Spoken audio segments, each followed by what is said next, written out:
So as of late, all my little videos that I make are like for my personal use. I've sent a few out to friends that I want to have the information. They're like mad long right now. I'm not really caring, like, you know what I'm saying? They're for me. So I'm not really caring how long they are right now. But I wanted to they're always on a whim. I'll see something and boom, I want to make a video. Like it's nothing that I ever think about. It comes to me in the same day. So last night I was flipping through. As hard as it is to find anything of substance, on TV or YouTube or Netflix, or any type of to entertain you. Like it's hard as shit. So I came across this video of this girl. She's from Thailand and she's like cooking. She has her own YouTube channel.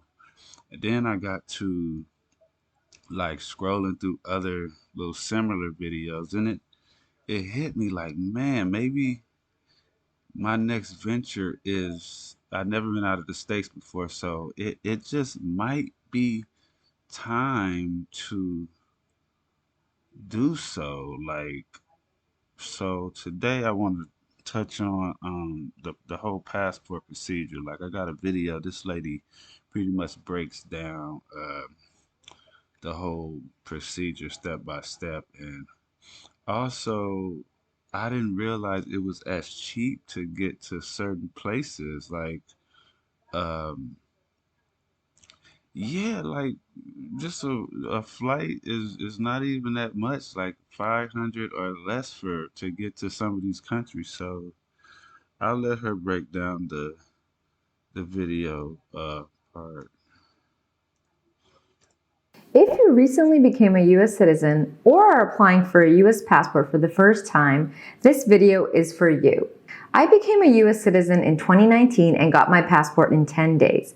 I'm going to explain how to apply for a US passport step by step and share two common mistakes I see people making that can easily be avoided if you follow all the steps I'm about to share. So let's dive in and get you that passport. For more information like this, subscribe to our channel and hit the bell to be notified when I post a new video every week. If this is your first time applying for a US passport, you have to apply in person. There are 4 steps to applying for a US passport. The first is filling out Form DS-11, the US passport application. Then, schedule an appointment at the nearest passport facility. Now, you can schedule this appointment before you fill out your form. Just be sure that your form is completed before your appointment. Next, gather your supporting documents and payment that you have to submit with your application in person. And finally, attend your appointment. Let's start with step 1, filling out Form DS-11. If you recently went through the naturalization process and received a welcome packet at your oath ceremony, there is usually a passport application form inside. If you don't have the form, let me show you exactly how to get to it. Okay, so to get to Form DS-11, you will go to the Department of State website, which is travel.state.gov. And She's basically talking about this junk right here. Got all the information on there. I'm at the a different part in the whole application process, so that's why it says fee calculator. But yeah, it's travel.state.gov to get to the application. any links mentioned in this video, I will share in the description below. So on this homepage, you're going to go to Get a US Passport. Then you're going to go down a little bit where you will see I need a passport, and you'll click on the first option which says Apply in person. Now you'll scroll down a little bit and you'll see the first thing here says Fill out Form DS-11. Now if you click on the plus sign, it'll bring you 2 options. The online form filler, which lets you complete the form online and then you can print it out. Or if you prefer to complete the form by hand, click on the one that says PDF and it will take you to this blank form that you can print out and then fill out by pen. Now I just want to point out a few things in the actual form itself, so let's take a look at the form. At the very top of the form, you'll see a few different options. You'll see a passport book, a passport card, or both. Now the passport card can only be used for land or sea travel. So unless you live near the border and are frequently going back and forth, you're not going to be able to use the passport card for any other type of travel. But if you'd like an extra form of ID, you can certainly get the passport card. But for most people, the US passport book is more than sufficient, and it's the only thing that works for air travel. Now, the other thing I want to point out is you can choose between a regular book and a large book. And the only difference is a large book just has more pages. It does not cost anything extra to get the large book. So if you travel a lot, I would recommend getting the large book so that you don't run out of pages quickly. Now, as for the actual form itself, it is pretty straightforward. It asks for basic information such as your name, your social security number, your address, and things like that. I do want to point out that in the middle of the page, it says stop and continue to page 2. And it says do not sign the application until requested to do so. So you're not actually going to sign the application until you're actually at the post office or wherever you're submitting your application and the agent tells you it's okay to sign it. So now go on to page 2 where it's more of the same type of information. You'll fill out your parental information, emergency contact information, and things like that. And so that's really it on the actual form. Now let's talk about how to actually schedule your appointment. Now, passport acceptance facilities are typically a public library or a post office. Most people actually tend to do it at a post office. But if you want to see what your options are, you're going to go back to the page where we just got the form from. And if you scroll down a little further, you'll see number 9 says submit your completed application. If you expand that, you'll see an option to click on passport acceptance facility. So now if you click on this, you can enter your zip code, and I'll enter mine here in Brooklyn, New York. And as you can see, there are a variety of options. It's a combination of post office and public libraries. So now if you want to actually schedule your appointment at the post office, you do it directly on the post office website. So let me show you how you do that. You simply go to usps.com/scheduler, which brings you over to this page. And here you'll just choose a service. And in this situation,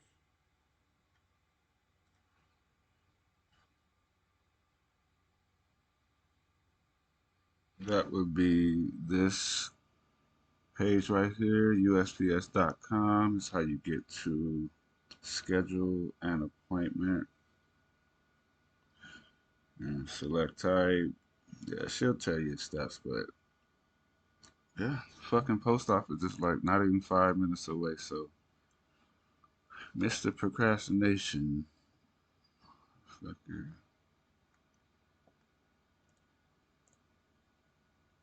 it's a new passport only. And if it's just you, you'll select one.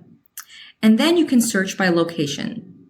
So similar to before, we can enter your zip code, and it'll then bring up the nearest locations to you that have appointments. So I'm going to select the location that's the closest to me.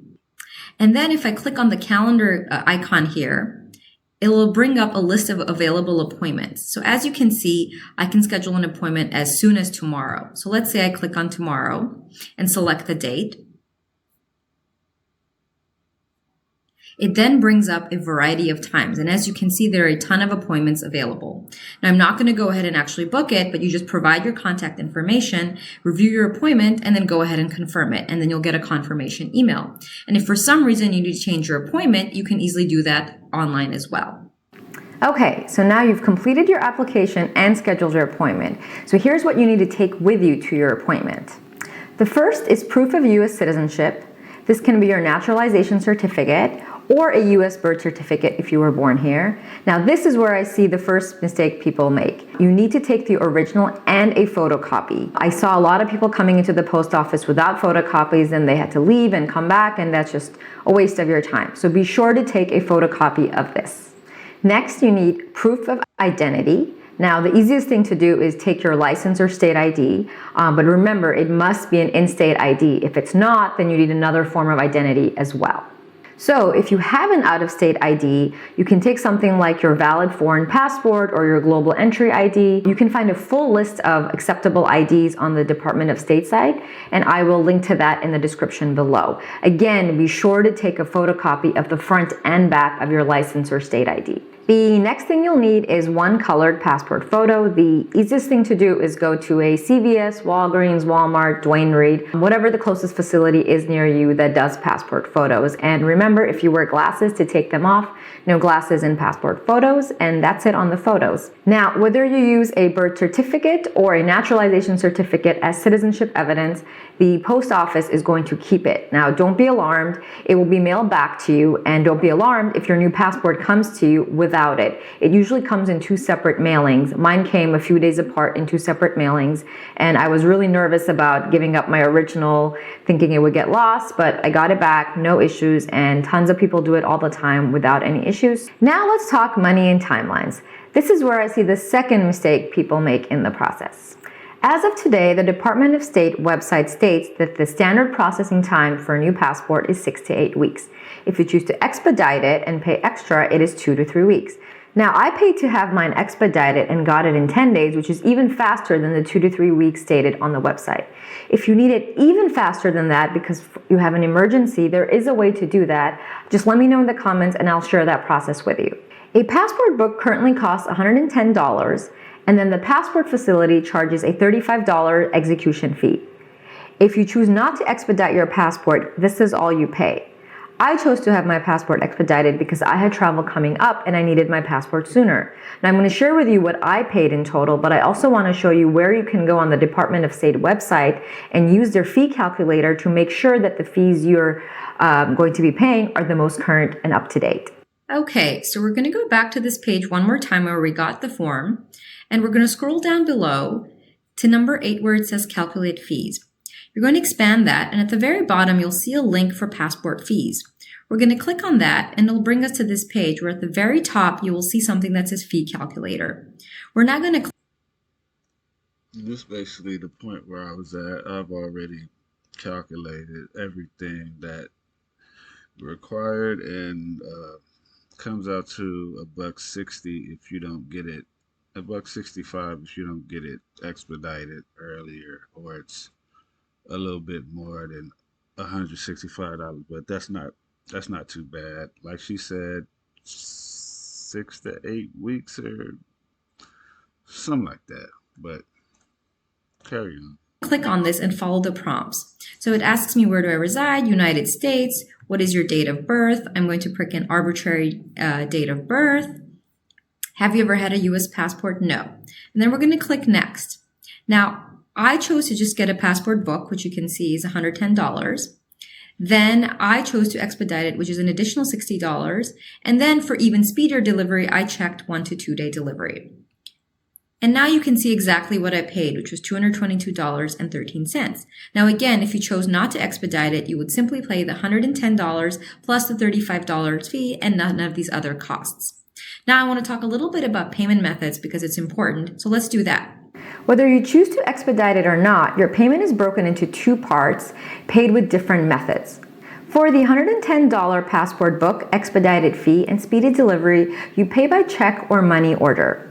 For the $35 execution fee, you pay directly to the post office, and I was able to pay it with credit card, but this does vary by location. So to be safe, I would recommend that you take $35 in cash as well as your debit and credit cards. If you aren't sure of the total amount that needs to go on the check, then just leave it blank and fill it out at the counter when you're actually at the post office. I saw people leaving because they had filled out their checks with the wrong amounts and they didn't bring their checkbooks and didn't have any more blank checks.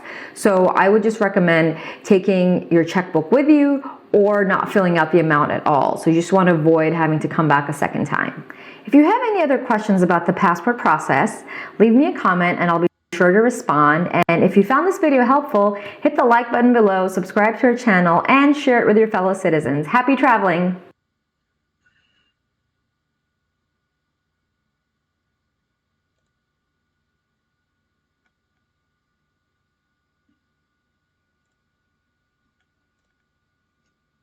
So now this is the part where it really shocked the hell out of me.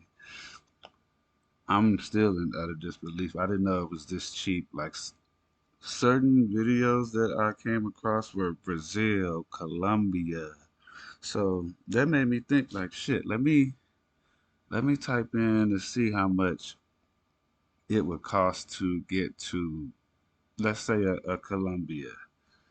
So of course I'm residing in Las Vegas at the moment, so all the flights I put in were departing from Las Vegas. So go to car car Cartagena. I can't pronounce it still. Colombia. I got it a few weeks out. December 27th is the departure date. You hit search, and voila, we got December 30th, as cheap as $270 to get to Colombia, which I'm thinking like other places like the Philippines and like Thailand, 1,000, 1,200, 1,300. Like I'm guessing it's gonna be that much to get to any country from the United States, but what do you know? So then boom, I go. I see it's that cheap to get to Colombia. So next I type in Brazil, Rio de blah, blah. Boom, hit the search. But December 30th, $400 to get the like come on man, like that ain't shit basically. You know what I mean? To get to a joint like that, like the joint we see in like music videos and shit. But what do I have? Okay, Jamaica was another one. Can't spell fucking Jamaica, but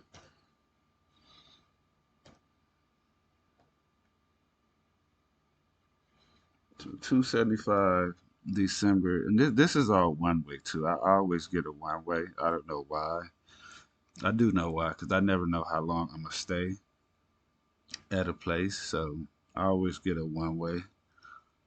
But that's shocking. I mean, I don't even wrote down all the countries that I potentially want to visit, and these three are like the cheapest ones I've seen. I haven't searched all the countries that I've written down, but yeah, man, this shit is wow, bro. Like, and of course, I always, even when I fly in the U.S., it's always cheaptickets.com. You always gonna get the best deals. I mean, the more you fly, the more deals the better deals you get. I would think, or I don't know how it works, but yeah, man, like it's.